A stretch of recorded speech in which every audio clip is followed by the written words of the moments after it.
Kujutage ette, et te olete looduses.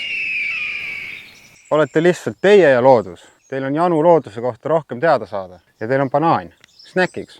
Hingake sügavalt sisse.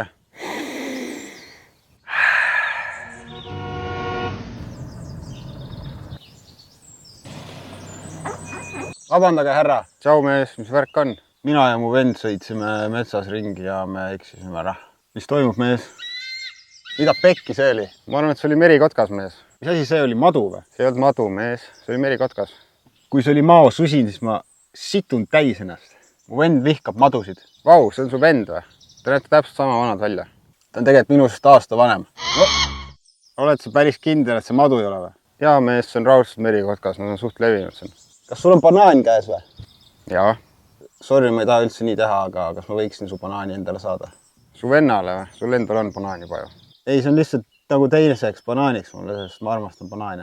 No, see on mu ainuke banaan. Mu suurim hirm on, et kui ma selle banaani ära sain, siis ma tahan kohe järgmist banaani. Sest see banaan oli nii hea lihtsalt. Oh ei, minu suurimaks hirmuks on see madu siin ringi luusimas. Palun anna see banaan mulle. Oh ei, seal ta on. See on lendav madu. Oi, tõmbame käbe minema siit. Palun anna see banaan mulle, et ma tahaksin 2 banaani järjest süüa. Okei, mida iganes. Me ei unusta sind kunagi. Me ei unusta teid ka mitte kunagi.